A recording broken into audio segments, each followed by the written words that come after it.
कोण कोणावर टीका टिप्पणी 4 दिवस केली म्हणून होत नाही. माणसाच्या कामातून अनुभवातून मोठा होत असतं हे लक्षात ठेवायचं. आणि एखाद्याला विरोधक म्हटलं म्हणून ते जास्त दिवस चालतं नाही.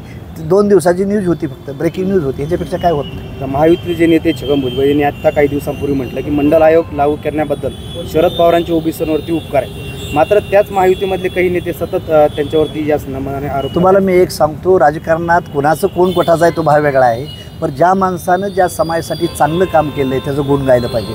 भुजबळ साहेबांचं मी अभिनंदन करतो. भुजबळच काय, मी सुद्धा पवार साहेबांचं अभिनंदन करण्यासाठी चालू आहे ना. मंडलबद्दल त्यांनी भूमिका घेतलेली चांगली होती का वाईट होती जगाला माहीत आहे. बरं, या व्ही पी सिंगांनी, आमचा मशिया कोण होता? व्ही पी सिंग होता. व्ही पी सिंग, शरद यादव या लोकांनी कष्ट केले. भुजबळ साहेब असतील, मुंडे साहेब असतील, या लोकांचं योगदान आहे.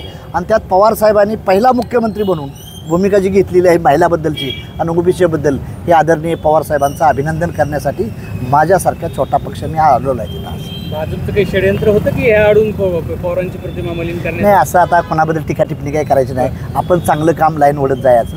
कोण कुणी काय केलं हे म्हणण्याचा अर्थ नाही. आणि एकमेकावर टीका केली म्हणून माणूस छोटा होत नाही. आंब्याच्या झाडालाच माणसं दगडं मारतात, ज्याला फळ नसतं त्याला दगड कोणीही मारत नाही.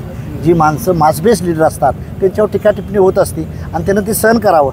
महात्मा फुले किंवा सावित्रीबाई फुलेवर दगडं चिखल धोंडं मिळालं होतं, पण या भारताच्या इतिहासाची मालकीन सावित्रीबाई फुलेच झाली ना. त्यामुळं मला एवढं म्हणायचं आहे की जे चांगलं काम करतो त्याच्या टीका होत असते, ते सहन करावं लागतं. त्याबद्दल हे नाही.